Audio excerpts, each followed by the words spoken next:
Thokoza.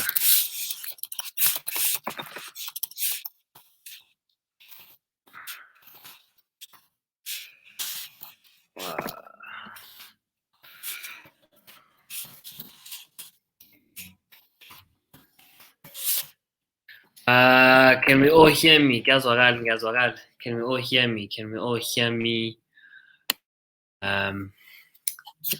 Okay, can you all hear me? Please let me know if you can hear me. If I can't be heard, please let me know. Please let me know.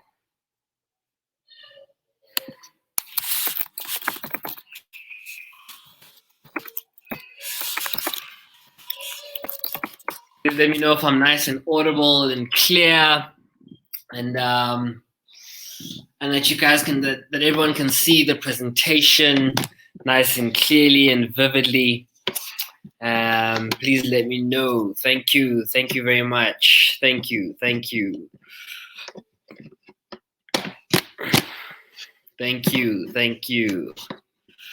Okay, I'm just adjusting the height here on the laptops so we can begin promptly. Thank you. It's good, nice and loud and clear.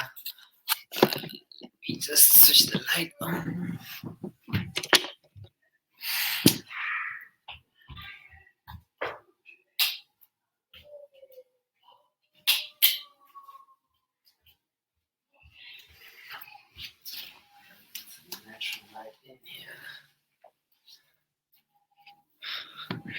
Okay.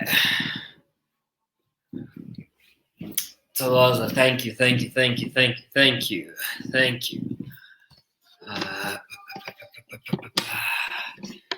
Okay, so according to my clock, it is 8 minutes to 4. So we'll start in 8 minutes. If you have any questions on the previous lectures, anything that's burning, that's been burning your mind for a while, ask away, and I shall answer it here. I'll take maybe 2 or 3 with this 8 minutes that we have whilst abantu begin to trickle in. So if you have anything that's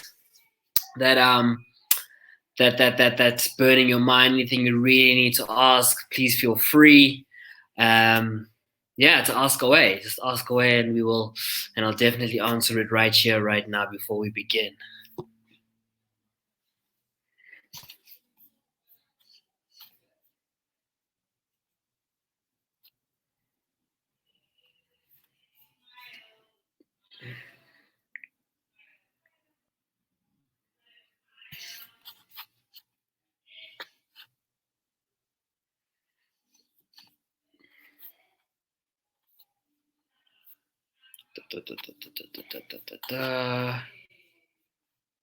Okay, I don't see any questions in the comments. No questions thus far. Okay, here's a question. Usizeti asking, do you have abadala? Asking for me, do I have abadala? Everybody has abadala. It's all dependent on the level of, how do I answer this question? Everybody has the capacity to heal, right? That's first and foremost. It's just that you heal through your craft, right? So angibuli mina and angilapha abantu esigodlweni, but how I heal is through education, through educating people to heal themselves. That's how I heal, and I would not be able to articulate the messages if I was not connected nabadala. So it's not about whether or not wonke umuntu nabadala. It's just how connected you are nabadala bakho, and how well you're able to comprehend their messages and communicate them and act upon those messages. That is different with different people. I hope that answers your question. Okay, here's another question just before we begin. I just wanted to know, how can one tell in the African spirituality if they have a reincarnated soul? Okay. The best way to know if you have a reincarnated soul is to look at your dreams. But when I talk about dreams, I'm not talking about seeing something or I'm talking about you physically experiencing something that happened way before, right?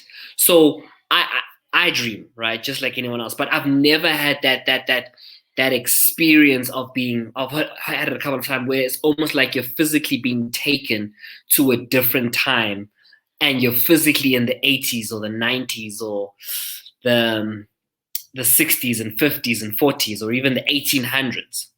So the best way to know if you're a reincarnated soul is to look at your dreams, okay? Especially the ones if there is a particular individual, whether it be ikhekhe noma isalukwazi. If there is someone who comes to you all the time, kodwa akakhulumi, or they're not speaking, you need to get them to speak to you, and that's how you can begin reincarnation. The best way to know is you've got to. It's not like you're not dreaming, but you are. It's more along the lines of transcendence, and you're experiencing something which is beyond upupa, because you are physically in the 1800s and you are seeing what was there, and you are able to articulate, especially umuntu. Sometimes umuntu afemba abhodle akhuluma ngento that happened 300-400 years ago, and in such detail that it isn't in the history books, but that's how you can know that they were there. Okay, I'm just going to take 2 more questions.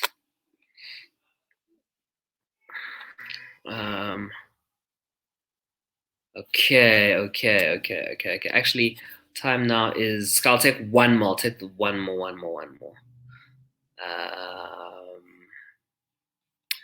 Okay, so Fortune or Khatib is asking what happens if someone died or dies without having imbeleko done.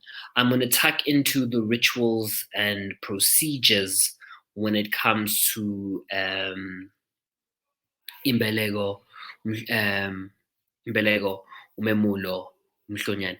And so all of those rituals from birth all the way up until death, I'm going to have a whole lecture just on that. So please keep your question. Please keep your question, please, for that lecture.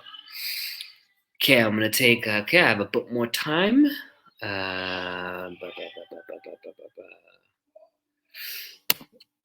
Please help. Every time I eat meat or dairy products, my joints become sore. What can that mean?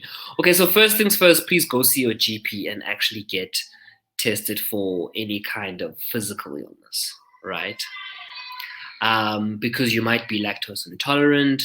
I'm just thinking about the dairy products. But kungenzeka ukuthi kukhona olambile, that's why. So you can't eat those products because itongo doesn't want them, or alternatively you can't eat them because someone else is meant to eat them, and because they're not eating them, therefore you won't eat. So please, can you do this for me, Caroline? And ngesikhathi uphahla, I want you to ask ukuthi biza laba besibongo sakho, and you're going to call them and you're going to say, look, I understand. Tell them that you're struggling with eating dairy and meat. Ask ukuthi ubani okhala ngenyama nobisi, and ubani ofunani. So you need to find out who wants what exactly, because a lot of people do umsebenzi, but you need to direct umsebenzi to that particular individual, or else it's falling on deaf ears. So what you need to find out is ubani okhalela inyama nobisi, specifically ubani, and for what reason. Okay. Right, I think we can begin. Let me just move that. Okay. Thokozani Sanbonani, and welcome to another class, online class, Umsamo Education. My name is Siyabonga Mkhize, Chief Executive at Umsamo Institute. Thank you for those for coming back. I know last week we weren't here. We just decided to take a week's break, and I apologize for that. I should have made sure that the media team communicated that to everyone, but we just thought, let's just take a bit of a break just for 1 week, and then we're going to jump right back in. So today we're going to be talking about a very interesting topic, a very important topic, in that as we progress as a society and as the laws and regulations change in society, it allows for expression and different lifestyles. So before I begin, I would like to take this opportunity to say thank you to everyone, first of all, for joining us. I understand that the issue of sexuality and gender, and when we start talking about homosexuality and lesbianism, being a lesbian and members of the LGBTQ plus community, some people try to avoid that conversation completely, but you are here. We're all here to learn, and I ask that you keep an open mind and you remember and reflect on the previous lectures that have taken place before this. And I strategically chose to do this lecture now in the hopes that the couple of hundred of you that are on here right now understand the fundamentals of African spirituality. You understand how Imimoya works. So this lecture shouldn't feel like I'm throwing you into hot water or throwing you into the deep end. But let us begin. I'm just going to, of course, I am going to begin how I always do, where we go through a bit of a recap. So we've gone through the fundamentals. We've covered surnames. We even looked at one of our first contemporary topics, if you want to call it that I looked at, was assisted conception. Do Abadala recognize surrogacy, in vitro, and so on? And then we went even further into surnames, looking far back as third and fourth generation. So it's grandparents and great-grandparents and great-great-grandparents. And then, of course, a very, very important lecture, twins and the duality of Imimoya, understanding Imimoya Singuni, Nesindawa, and that's when we spoke about the triangle of Imimoya, and the importance of understanding Imimoya. It's fundamental, guys. If you haven't listened to that lecture and understood that lecture, you should really go back and watch it as many times as it takes for you to get it, because essentially everything comes from Imimoya, right? We looked at Ukuzalwa Mbete, also quite an important topic, especially for today. You need to understand certain principles from Ukuzalwa Mbete and how one can actually have Imimoya Emibili, how one can be two people in one, so how you can be a twin without actually being a twin. So in other words, me, I'm a twin, but I'm only one body. The fourth law of African spirituality. We then our final lecture before taking our break, we looked at African culture and God, and we spoke about the fifth law of African spirituality, looking at religion versus culture, and I introduced you all to the multi-layered triangle of spiritual connectivity. So today we're going to be taking it one step further, and I'm going to introduce you to the law 6 and 7 of African spirituality. Okay, and then of course, as I always do, your family history. So how I plan it, every lesson is linked to your family history. So after this lesson, there is a conversation about your family history that you're going to need to have. That's how I do all my lectures. So in the beginning of my lectures, end of my lectures, I always give you homework. Your homework is family history. That's how my lectures work, or talks rather. We're going to look at how sex is classified. What is sex? We're going to talk about gender, social constructions around gender roles, and then looking at gender expression, because sometimes what you are classified as gender-wise isn't necessarily how you choose to express yourself, right? And of course, we're going to tuck into human sexuality, more particularly sexual orientation. So I've introduced you to 5 laws of African spirituality. The last one that we spoke about was that the foundation of culture is spirituality, and that through executing culture and practicing culture, one can reach full spiritual expression and manifestation of the ancestral gift. So in my last lecture, I spoke about how your job, right, must become a craft. And then a craft is something that serves purpose, and that purpose is designated by Abadala, right?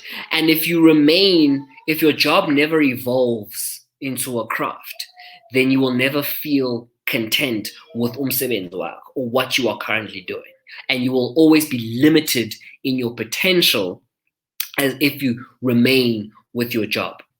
And the way you take your job from job to craft is spiritual wisdom. So once the spirit Itongo releases their gift to you, then your job becomes a craft. And once it becomes a craft, Itongo will reveal more and more gifts, but it can only do that once you have attained full spiritual expression.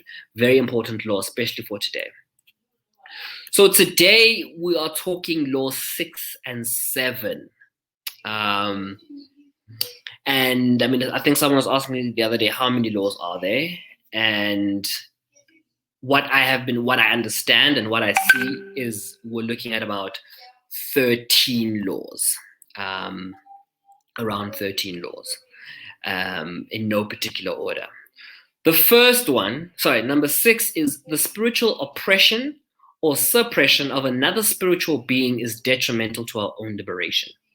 That means if I, in any way, shape, or form, inhibit or infringe upon someone else's spiritual expression, right, then I am doing that, I am harming myself. So in other words, if I want to reach full spiritual expression for myself, I must liberate others around me, and I must also be the kind of individual that allows other people's spirits around me to be liberated and expressed. Okay, so it's not enough for me. This is the one part where a lot of people miss out on, in that they do everything to the T. They do everything perfectly. But this, guys, 6 and 7 is going to be very, very difficult to get through. We might take a bit longer than an hour, but if you can get that, in order to liberate yourself, you need to liberate others.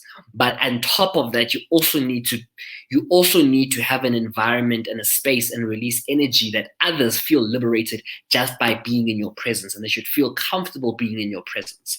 Otherwise, you're never going to see full spiritual expression or liberation. Number 7 is very important, and I did struggle to articulate number 7. Social constructs of our plane do not come from the ancestral plane, nor do they apply to the ancestral plane. What I'm saying by that is that what we deem normal here in society, right? So anything that's a social contract is something that we have decided to attach to something in society. So we've decided to attach marriage and monogamy, right? And that's what we've decided. That's a social construct. We've decided to attach women and cooking. We've decided to attach men and the love of sports or cars, right? Those are social constructs, but they don't come. That's on our plane, but they don't come from Amatongo, nor do they apply to Amatongo. They have a different set of rules and a different set of things are different over there. So we do a big mistake of thinking, right? I also think it's partly from the spiritual superiority trap that I spoke about 2 weeks ago, thinking that what we do here is superior to what Amatongo believe in. And what we do here must apply from that, must apply to Amatongo and comes from Amatongo. That's why I say to everybody, don't look at culture and see something that you are obligated to do, but rather look at culture as a means of spiritual expression, liberation, and understanding or comprehension. All right, because what you will begin to find is, that's why people don't understand why Abadala tell them to do certain things or show them certain things, because their social construct limits them from listening to Abadala, because they don't understand what Abadala work on a different level of understanding. They work on different rules. But let's tuck into the lecture, and hopefully it'll make more sense.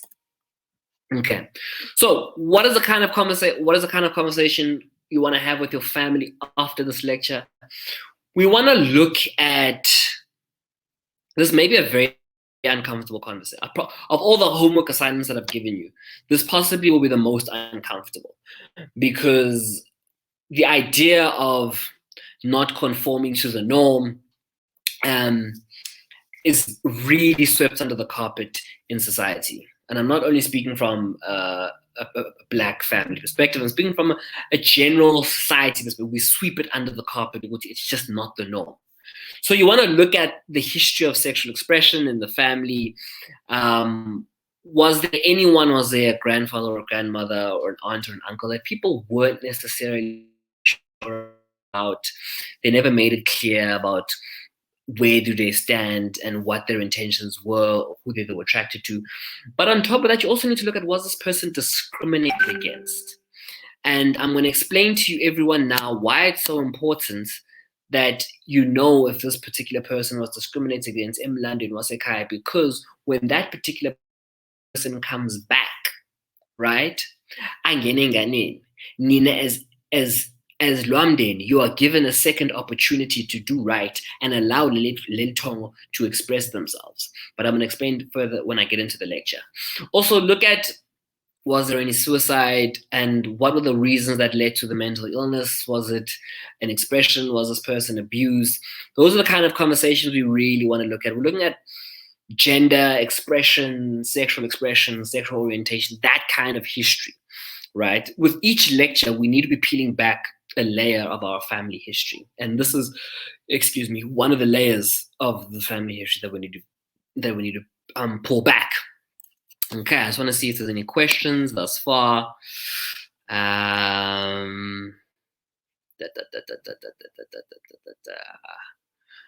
Okay, nothing that I see at the moment.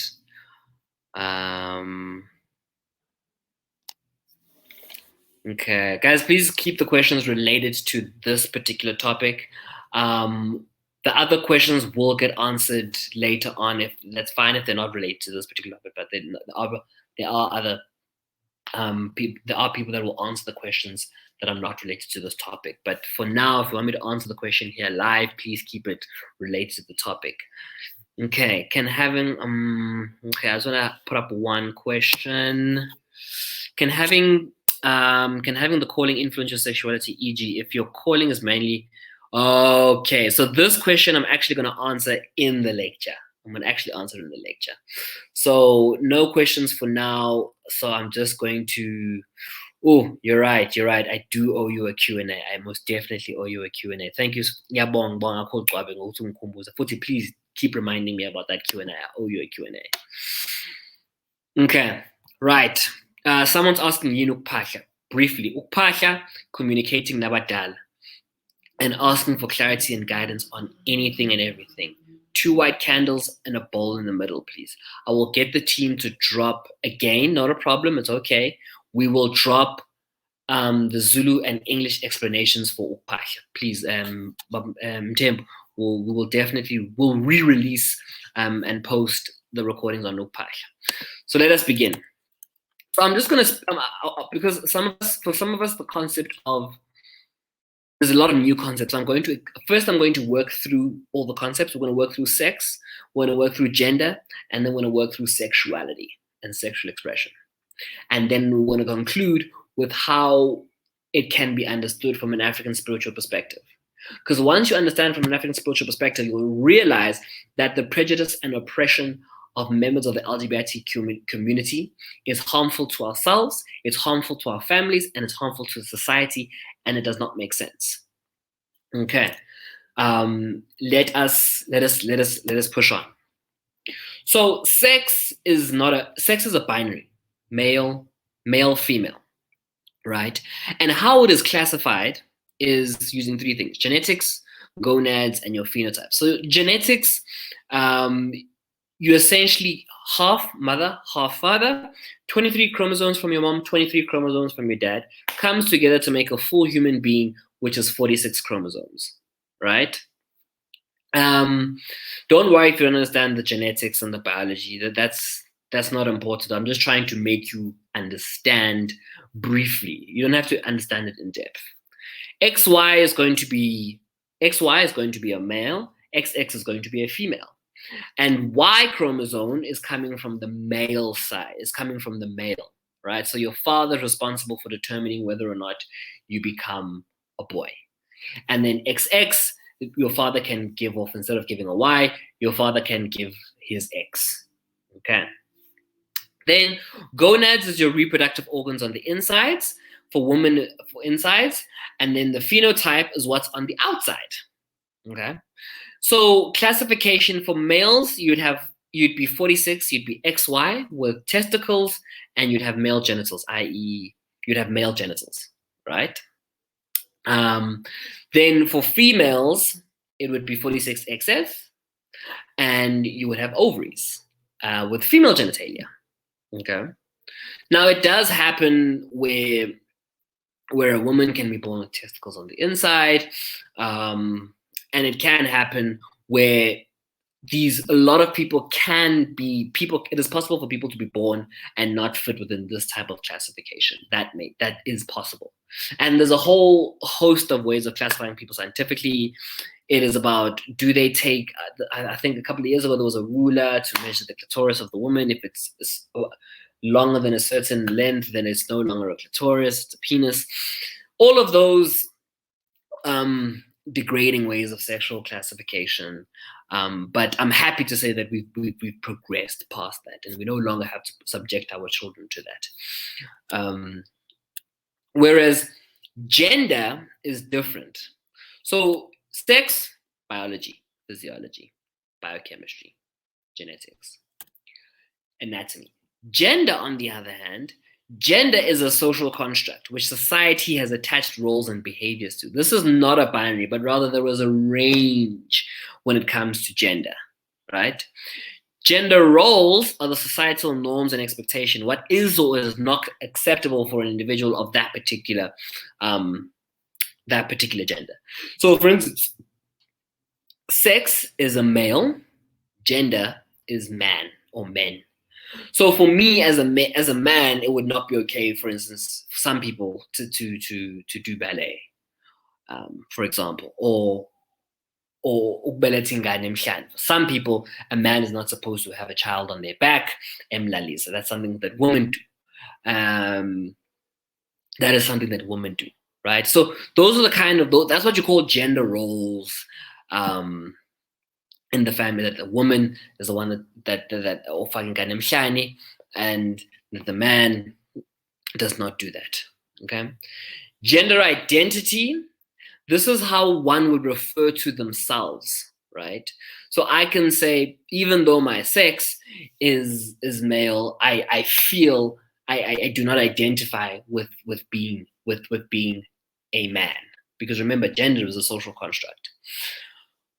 Female or other. So some people, when they identify themselves, they don't refer themselves as male or female, but they'll refer to themselves as other. Or no, sorry, not other, as a plural. So when you address them, you wouldn't say his or hers, you would say theirs, or they, or all of them. I hope that makes sense. So sometimes they want to be referred as in the plural, which is gender neutral, because they don't identify with either male or female. Don't worry, guys. I know it seems a little foreign, but I will explain to you how it makes sense. I'll explain to you how and why it makes sense in a bit. Gender expression is how one chooses to present themselves, right? How one chooses to wear, what clothes to wear, how to look, how to dress, how to talk, how to walk, how to interact with people. That's all gender expression. But what can happen is that I can be sex, I can be a male, and sometimes how I choose to express my gender identity does not necessarily go with my gender, will not necessarily go with what is deemed a man should do. So I can decide to wear dresses one day and then a suit the next day. Or I can decide, same goes if I was a woman. If I was a woman, but I identify as a man and I choose to express how how I choose to express myself is to wear a lot of three-piece suits with a tie or a bow tie and so on and so forth. So that's gender expression. I hope I'm not losing anyone. Let me just make sure that I'm not. I hope I'm not losing anyone. Okay. Right. So I don't see any questions. So I'm certain we're not losing anyone. So we're just gonna push on. Okay. So examples of gender is, so cisgender is when the identity and expression align. So I'm a male, right? I'm a man. I identify with being a male, and how I express myself is also a male. I like to wear suits. I like to wear suits when it's out in the summer. I'll wear vests. I don't wear any makeup. I'll always get like a nice fade, except now because it's lockdown. So how I express myself and how I identify are in alignment, right? That's cisgender. Transgender is when I'm born a man. I identify with being a man. I understand that I am a man. However, I do not wish to conform to the gender roles, and I do not wish to exhibit what men do or how a man should be. I choose to exhibit that of a woman, right? And I identify with being a woman, or I prefer the roles of a woman. That's transgender, right? Genderqueer doesn't necessarily conform to either societal distinction. Non-binary, not within the gender binary. Gender fluid is when someone moves between genders. So one, actually, before I go any further, I do need to acknowledge Uletu. Letu from Wits University, who did help me prepare this lecture. So thank you very much to him if he is watching this. Thank you to him. And basically, gender fluid means you move between genders. So today I can be dressed like this, how a male would typically dress. But tomorrow I can wear a skirt and a nice blouse and some heels, for example, right? And then the following day, I'm back to wearing a suit. So I can move between. I don't really have a select one. I move between them. Then gender. Agender is there's no particular. I don't identify with either. No gender for that particular person. Sexuality, on the other hand, right? So we've done with gender. That's gender. Now we're moving on to sexuality. Sexuality. We've done with sex. I told you about sex. I've told you about gender, and now we're going to speak about sexuality. Sexuality is the thoughts, fantasies, desires, and practices and roles of an individual. You can feel everything, but not everything is necessarily expressed or felt. So only you know your innermost desires, fantasies, and dreams, but that doesn't necessarily mean that you're going to go out and act upon that, or you're going to experience that, or you're going to look to try it out, right? And that's completely up to you.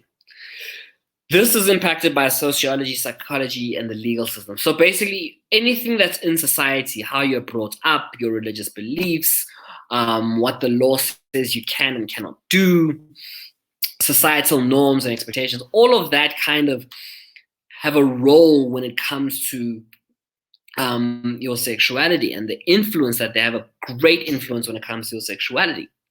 Sexual orientation is a person's sexual and emotional attraction to somebody and the behavior that stems from that. So, in other words, sexual orientation is to whom are you attracted to, and why? Because that'll then determine your behavior depending on who you are attracted to, right?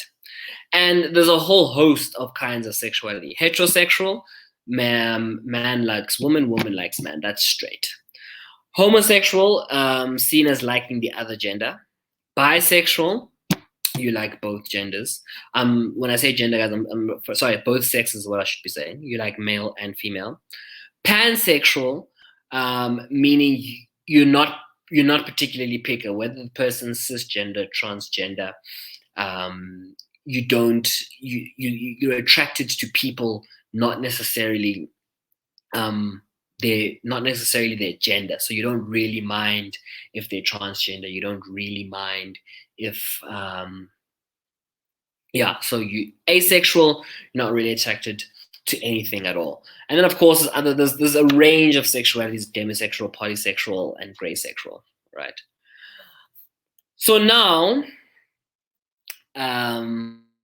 now we're going to get into where it's going to get a little complicated. When I speak about, I'm going to make sense of everything that I've just told you. I'm going to make sense of it in context of African spirituality. Okay. So the last time we spoke, I introduced you to the multi-layered triangle of connectivity. And to break it down simply, right? Because I remember I told you this is not 2D, this is 3D. God is the foundation. Then you get to amadlozi, namatongo.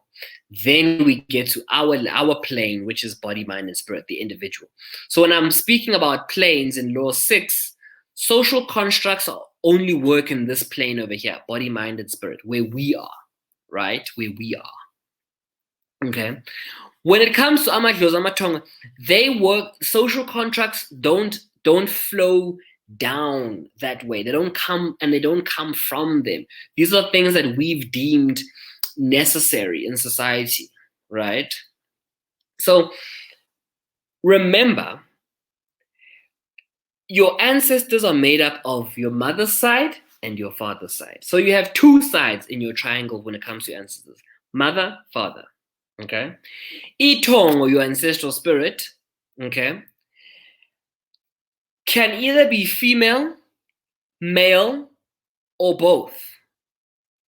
Because remember when we spoke about umuntu ozalwe embethe, okay, or umuntu oyiwele without knowing ukuthi bayiwele, right? If meaning nekhehla. And my twin, okay, twin in inverted commas, was isalukwazi, umuntu wesifazane. I am now born into this world. I am therefore, my spiritual identity, if you want to call it that, would be both male and female, because in the salwazi nekesh as well. Okay. Then autonomy, which is agency, is greatly influenced by the laws and structures and societal and social expectations. Right? So whether or not I decide to wear skinny jeans instead of a bootleg jean, whether or not I decide to wear tailor-fitted suit as opposed to a big suit, all of those, that decision making is influenced by society. That decision to do that is controlled by what society deems acceptable. The body is biology and sexual and sexual classification, genetics, and psychology. So what we need to understand is that physically you have a gender, so physically you have a sex, right? So you have a sex physically, okay? But that sex doesn't necessarily go all the time with the sex of your spirit, itong. Because you can be umuntu wesilisa kodwa ungenwa ugogo isalukwazi. The same way you can be umuntu wesifazane ongenwa ikhehla. But in the same breath, mawuzalwe wembethe noma uyiwele that you don't know about, you can be both male and female. Okay, you can be isalukwazi nogogo at the same time. Okay, so now when we speak about full spiritual expression, we need to consider, okay, itongo and what itongo desires. We need to understand that gender expression and gender identity are influenced by itongo namatongo, are influenced by itongo. Okay? Because if mina, I'm a male, right? And noma I am a product, noma I have both male and nekesh and esalgwaz, right? Equal parts want to be expressed in my life, right? So I can't choose, okay, fine, because I can't say, okay, fine, because I am a male and I identify as a male, society says I should do this. This is how I should express myself. No, right? Just because remember what I said about abadala don't recognize social constructs. So if mina nginekhehla and isalukwazi, there are some days when I'm going to feel like expressing lelo salukwazi. And some days I'll feel like expressing that male. Do you see?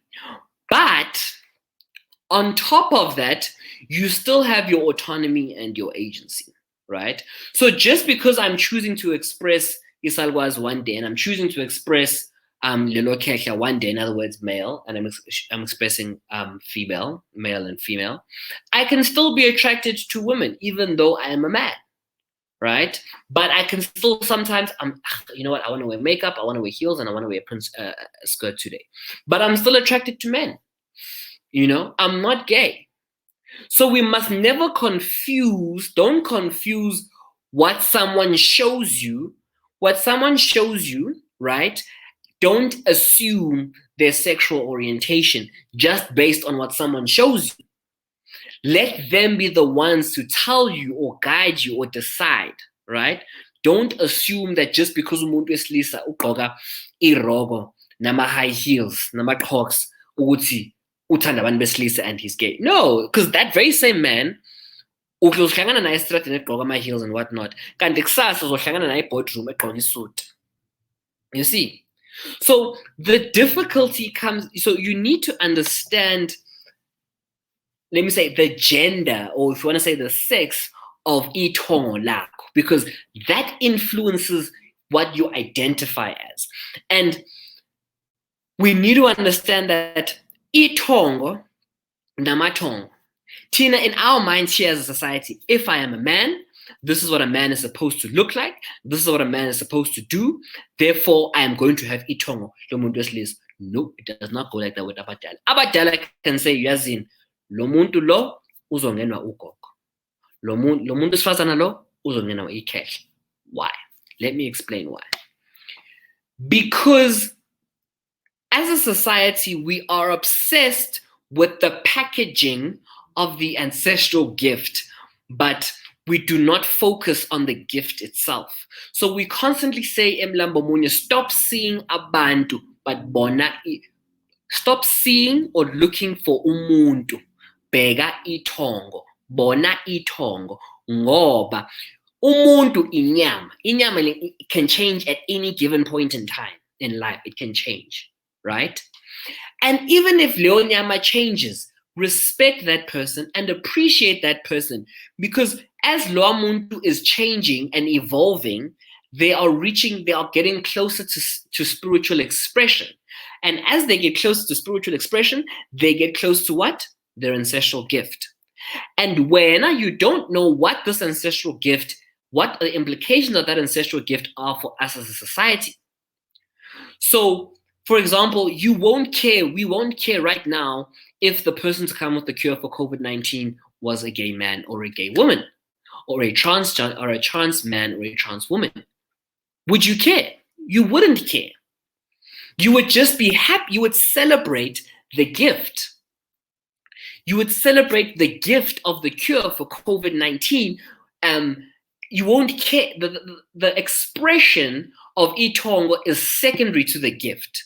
However, right, the problem with us as a society is that the expression, we want the gift to come before the expression so that we can value this person, so that we can treat them with the dignity and respect that they deserve, when that is not the case. If you want blessings, bring more blessings. And the first thing you should do if you want the blessing of that ancestral gift of the person in your family who may or may not have the cure to COVID-19 is you must appreciate who they are right now before the ancestral gift comes, right? Their value is not in their ancestral gift, okay? So their value is in the fact that ukuthi bayitongo, and the fact that they are itongo, you are not here as any member of society to impose your beliefs or social constructions, or even to decide for someone how they should or should not express themselves. And even if that particular individual decides to go as far as changing their gender completely, you need to respect that. When that person says to you, Wuti, please don't address me as him or her, but rather address me as they or all, by you respecting how they want to be addressed, you are not addressing them, you are addressing itongo lab. And remember what I said in the beginning, that by liberating them, you are liberating yourself. And by oppressing them, you are oppressing yourself. Okay? Because Abadala cannot give blessings to someone or something that is a killer of other people's blessings, if that makes sense. So in other words, if you're a killer or a destroyer of other people's sexual expression and spiritual expressions and spiritual gifts, then why then would Abadala give it to you? Because clearly you are a killer of ancestral expression and ancestral gifts. So that is why you need to be careful of how you treat people who do not conform to social norms or your expectations of how they should be. But rather you should be fluid enough to understand and respect, but also to not see inyama, not see umzimba womuntu, but see itongo. Okay, because this person that is coming with, we don't know how they are going to, what gift they are coming with. All right, that is why, and I'm actually going to take the time to just talk about these different kinds of sexual orientation. There are two influencing factors. So I've spoken about factor number one, the identity of whether or not unekehle, isalwazi, or both. Sometimes what can happen, option number two, if you are born in nekehle, this is if you're a reincarnation in particular. Lelkehle lived 200-300 years ago, or 400 years ago, 500 years ago, whatever the case may be. But ngaleso skhathi could not express themselves. They could not fully be who they were because of the law, because of society, because of their family, because of religious beliefs, because of cultural beliefs as well, because of the notion that homosexuality or transgender or anything from the LGBTQ plus community is un-African. That person goes to their grave, Lelo Tongo goes to the grave, never having even touched or scratched the surface of expression and liberation. Therefore, when they come back, they will come back in the same family. But now the laws have changed. Society has changed, right? But now is the family going to change? So now the family has been given a second opportunity to do right by Leli Tongo, that came 200-300 years ago but could never express themselves, right? And if Nina as a family choose to oppress and suppress Leli Tongo, expressing themselves through their sexuality and their gender expression, what you are doing is you are suppressing everyone in the family, right? And when one family is suppressed, that is one family, right, which cannot make a full contribution to society. I hope that makes sense. So what's important to note and understand that apart from psychologically damaging your child, by telling them that they can't be gay, by telling them that they have to conform to these social norms, what you are doing, you are spiritually damaging them. On top of psychologically damaging them, and sometimes physically damaging them, you are spiritually damaging that particular child. And Nani, as a family, right, by spiritually damaging one child, because I remember I said in my fourth lecture, the blessing of children, okay, you spiritually are damaging everyone else in the family. So if you have 4 children, the one does not conform to societal norms, right? Maybe they're transgender, maybe they're transgender or they're queer gender, right? And you're thinking to yourself, discipline, keep whatever you want to say. Apologies for that word. But I'm gonna explain that word. I'm gonna explain that word. I was using it in, so keep a lento, right? When you oppress this child, you are actually suppressing all four of your children, because lezi ngane ezintathu eziwu-3 ezikhona ezinye, right? They share the same mother and father. They come from the same household. Therefore, you're either liberating all or you're suppressing all. So sometimes people say that they're struggling with their child and what their child is going through. That is because they are suppressing their children. The reason parents or sometimes society suppresses abantu that are expressing themselves differently through their sexual orientation or their sexual expression, right, is because they don't understand law 7. Law 7 states social constructs and norms are on this plane over here, what we deal with as people. We mustn't apply that to what Amatongo and Abadala do, because Abadala do not do what we do. They work on a completely different set of rules. If they feel that Lil Salwazi is going to be better off in that male child, they go, but don't that male child. If they feel that, you know what, Lil Kesha is going to be better off in that woman, because they know lo muntu wesifazane needs to have lokbodla kwekesha, right? Because she's going to be in a certain position to do certain things, right?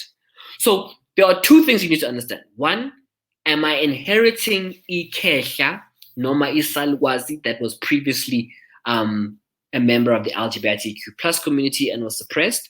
Or two, does my spiritual agenda and my physical and psychological agenda not necessarily go along, right? Because sometimes, and that is how some people are bisexual, because they can be both. I can have isalwazi nekesha, right? And I like women. I'm a man. I like women. That's what society expects. But now and again, as I'm going through, as ngenza izinto ngikhula, ngenza isintu and everything, lelo salukwazi also begins to express themselves, and then I'm attracted to men as well. So sometimes that can happen, right? But now the reason where there's no confusion, don't get it twisted. Those people are not confused. They are not confused at all. And if you do have a child that you think is on both, that is bisexual, leave him. What I would say to you as a parent and as anybody else, to make sure ukuthi yonke into ngokwesintu, yonke into ngokwemimoya kuhlanzekile and kuqondile, so that akukhululeke ingane to express themselves and find themselves spiritually, right? And they can find someone who will also understand how they are. Let me explain. So when it comes to relationships are also, there's a spiritual element when it comes to relationships, right? So if meaning was nekesh, right? I obviously can't. It wouldn't make sense for me to pair up with someone on was pair, right? It wouldn't make sense. But what would make sense is if lo muntu that I'm paired with or I fall in love with also unesalwazi nekesha, so that ikesha lam nesalwazi sakhe bayaxhumana, isalwazi sam nekesha lakhe bayaxhumana, sizwana. So do you see how it's so important to know your to understand your spiritual identity, and to understand and allow for spiritual expression to take place through spirit? Look, sexual orientation is a form of spiritual expression. That's what we need to understand. Gender expression is a form of spiritual expression as well. I just want to take a few questions before I carry on going.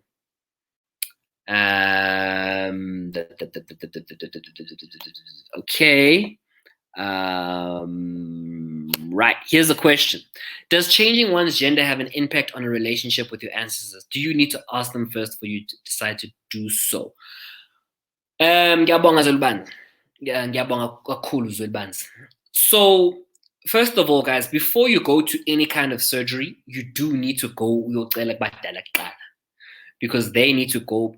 I always say so they can select the right doctor for you, select the right nurses, select the right hospitals, select the right anesthetist, and so on and so forth. So whether or not it's a gender change, any kind of hospital intervention, if it's surgery, humble pie. Does it impact the relationship with abadala? No.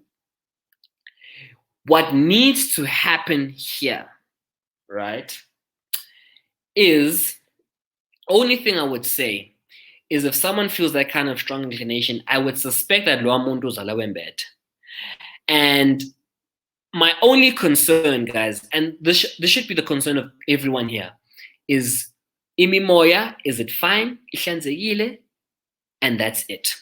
Ngoba mina I don't care. We don't care about the packaging. What we should be concerned about is Itong.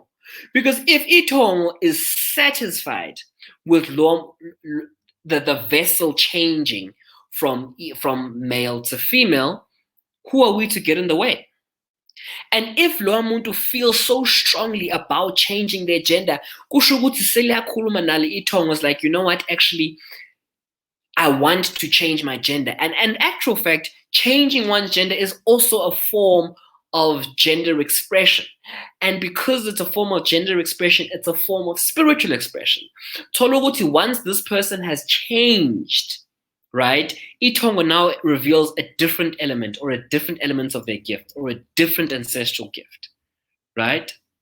So now my question is, how many Black children, right, have untapped spiritual and ancestral gifts waiting to come out, but they cannot come out because their spiritual expression is limited by the fact that they cannot express themselves in their sexual orientation or through their gender?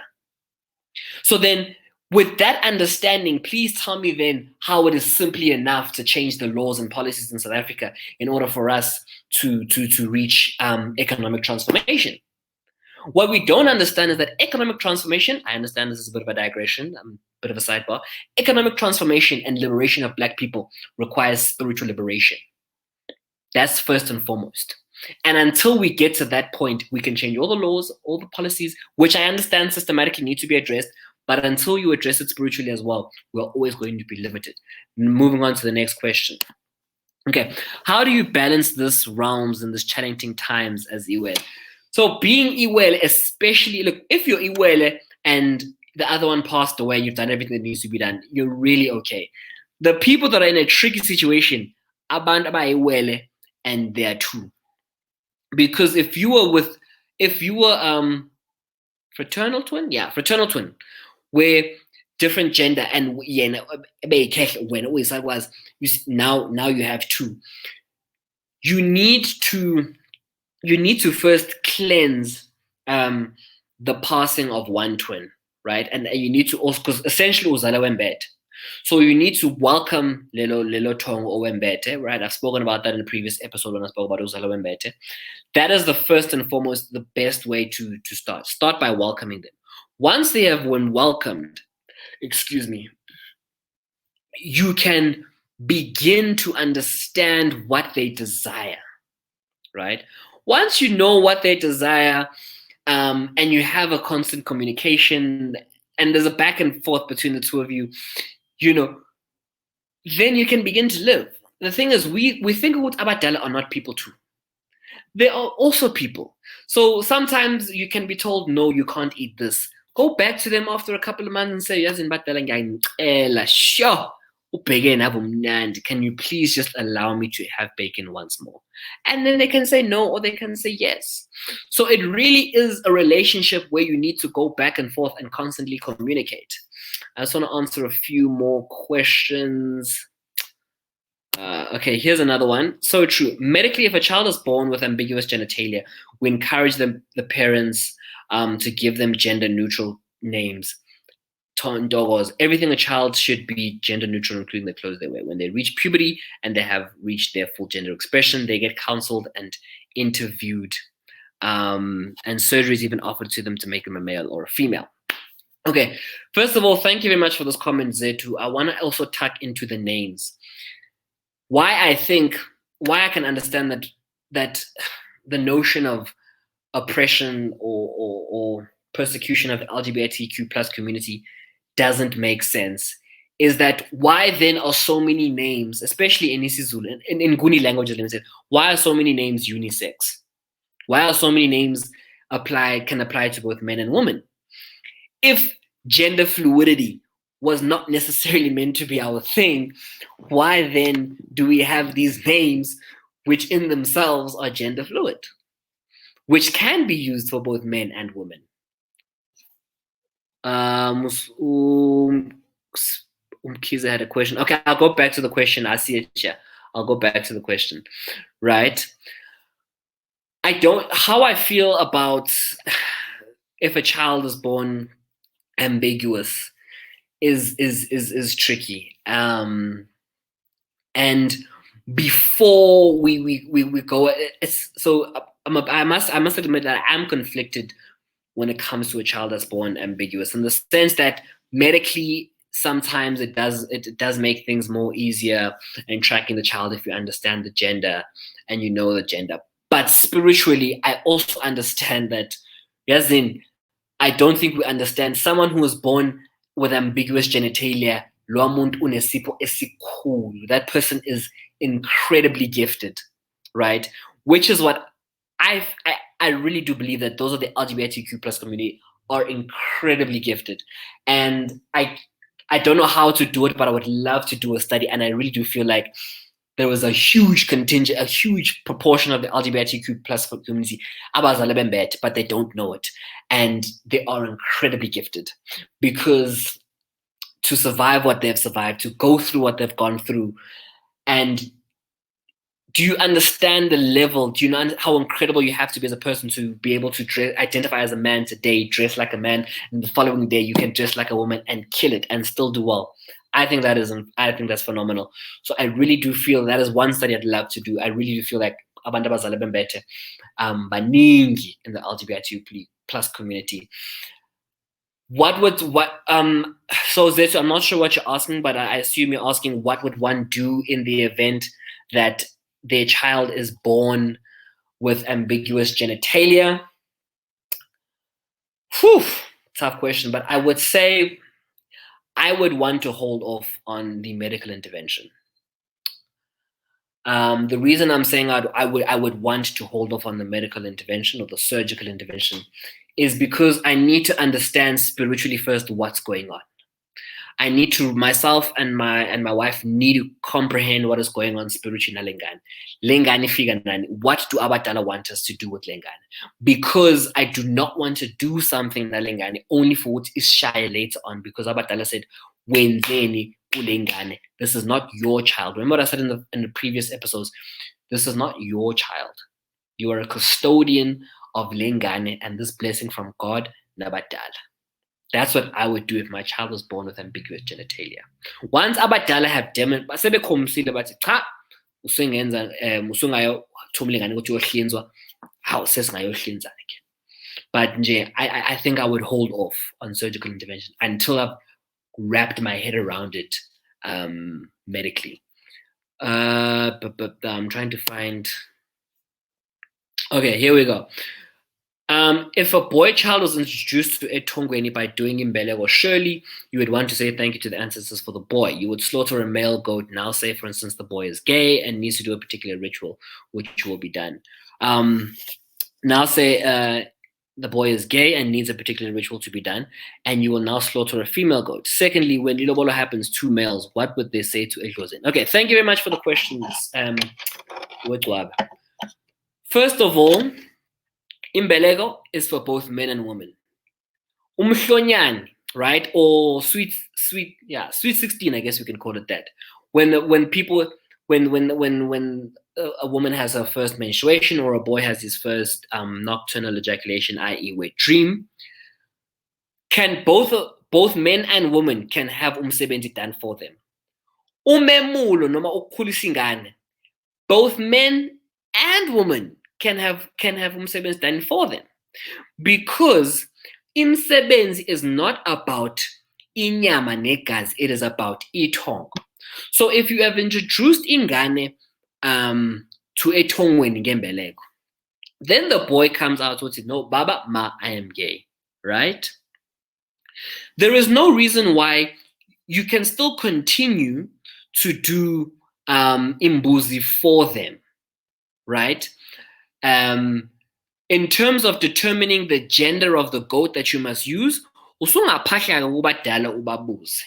or alternatively, you can even ask the boy himself, because if umfana feels strongly that, can you please slaughter me a female goat though I am a male, then kusho ukuthi nalo ithongo liyakhuluma ukuthi how ngihlabele imbuzi wesifazane, you know, and then you can confirm ngokuphahla uye ethongweni.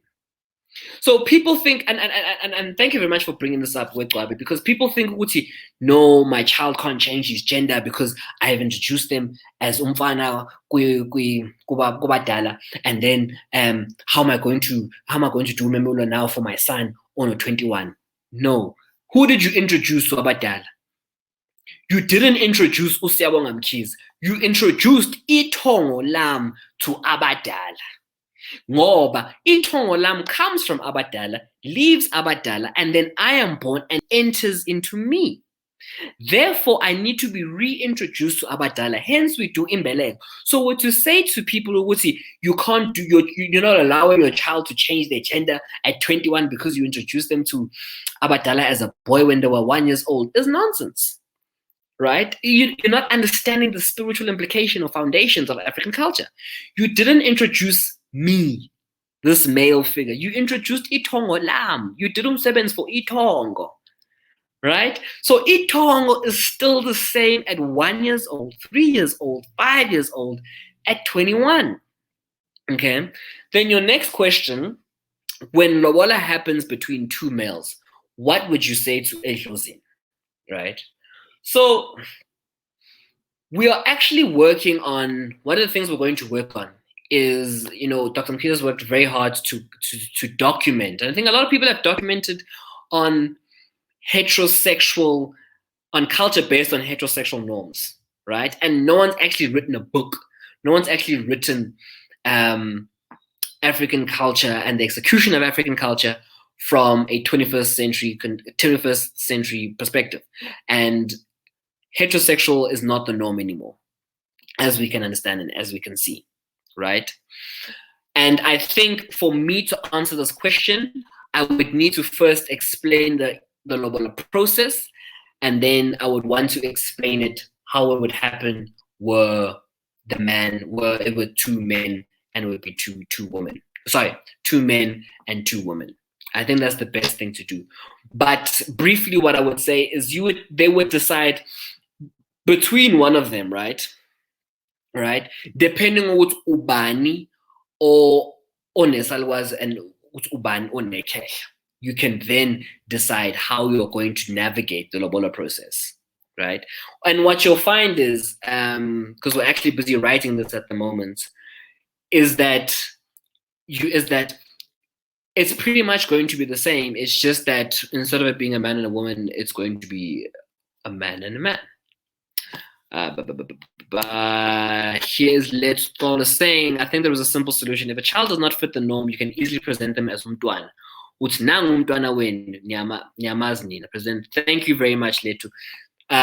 This is exactly the best. I think this is the best solution to do it. And you can do imbeleko for ingane. You present it because kahle masphahla for umsebenzi senze imbeleko. When we were doing it for my niece and my nephew, these are the exact words that we used. We didn't say nangi ingane yomfana, nansi insizwa, nansi ingane yentombazana. We didn't say that. We just said nansi ingane yenu, nangu umntwana wenu, siyabonga. That's all we said. So if the child does not fit in the beginning, I agree with Lesikolo. let's do it this way. Okay. Just want to tuck into a few more questions. Okay, I've answered that. Okay, I've answered that. Oh, sorry, just lost the live feed. Okay, so I think that is pretty much the end of my talk rather, and I think I wanted to end my final words for this talk were: you need to look at your family tree, look at your family history. Was there anyone that was previously discriminated against? Was there anyone that was oppressed for any reason at all? Because chances are that particular individual could not thrive at that time, and they will make a return. And when they do return, right, you need to be able to recognize that. Even if it's not anyone in the family right now, you may have a child, your sister or your brother may have a child, and that particular individual may come out in your niece or your nephew, and you should be able to identify that. No man, there's an ugogo wasitshela ngosibanibani who we weren't really sure about his sexual orientation or kwangathi bethandana nabantu besilisa noma bethandana nabantu besifazane u-auntie, and then bamshaya and benza so. See, those kind of things you need to understand. You need to know that. I know it's an uncomfortable part of the family tree and the family history, but like I said in the beginning, that until we as a society stop oppressing and persecuting members of the LGBTQ community, we will always limit our own expression. So hurting them hurts ourselves, right? Loving them and appreciating them and respecting them loves ourselves, respects ourselves, and helps us reach spiritual expression as well. So if you are, and we can't be upset about, like I said in the beginning, we can't be upset about the packaging. You can't be upset about the packaging of the ancestral gift. You know, the problem is, a society, you want to see the gift before the person is expressed, when you need to understand that social constructs, abadala don't know what social constructs are. Thina nje siphila kanje because we this is what we feel is fit. But abadala don't know what social contracts are. Abadala don't think ukuthi just because abadala don't see anything wrong ngokufaka isalukwazi in a male body. Abadala see nothing wrong with putting ikhehla in a female's body. They see nothing wrong with that. Sometimes abadala, they don't mind ukufaka isalukwazi nekhehla in one body. They see nothing wrong with that, because our social norms are ours. They are not theirs. Bona, they live on they work on a different system, on a different plane. Tina umsebenzi wethu is to say itongo lidingani to be expressed. And as a parent, my job, I would say, Yasin, what does my child need me to do ukuthi he reaches his full potential spiritually, mentally, and physically? And if you are limiting your child's potential, you are limiting your own potential. And you are squandering the blessing that is children that has been bestowed upon you. And yikonje, some families, right? And I've mentioned it before. Yikonje, some families, no one is marrying into them because you have a history of spiritually oppressing people. But that is a conversation for another day when I speak about marriage and relationships and everything else. But you need to look at your family and say to themselves, especially families with 3 or 4 boys, and you're like, oh my gosh, why is no one getting married? Blah, blah, blah. You need to ask yourself, are we a family of spiritual liberation or spiritual oppression? So that's it for today, guys. Thank you very much for taking the time to tuck in.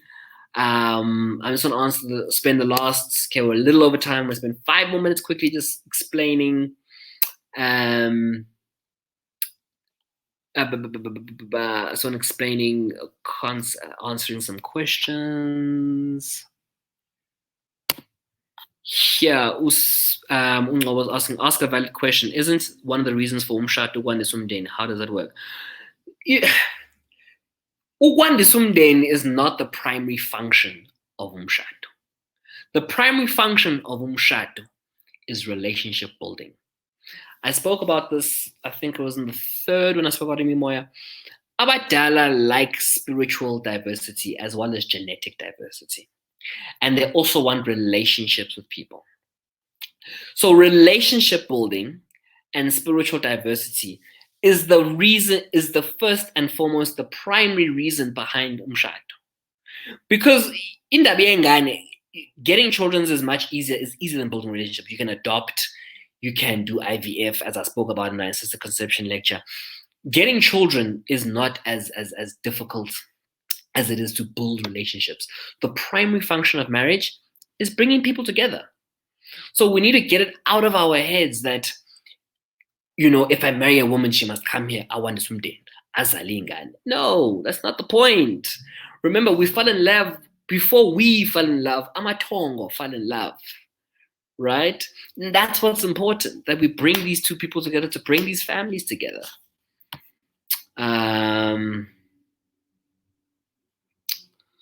Okay. There's one more. Okay, this is the last question.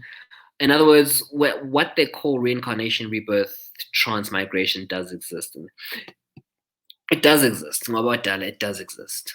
It does exist. And what is tricky, the only thing that's tricky with us is that it's possible for you to be a reincarnation of two people, but you're one individual. So the thing is, when it comes to manifestation of spiritual things, because these conversations are normalized kind of post 94, we're still researching and investigating and getting a better understanding of how these manifestations come about. Someone's asking if there are recordings of the lectures. Yes, they are all available on YouTube from lecture 1 all the way up until now. This is number 8. Okay, I'm just going to answer this last question, then I'll go. Hey, Sia, I just want to know, want to say, one has done abortion. She wants to do a ritual and apologize to the ancestors. How can she do it without extended family knowing if they don't have parents anymore? So this would be Shabimbozi, Tatikazi, Mswani, Unyongo, Hlanganisi, ugeze. Bese yemfuleni, geze emfuleni. Faka isiphandle, if isiphandle is part of usiko lwakho. Qhubeka nempilo. That's how you do it. That's how you cleanse.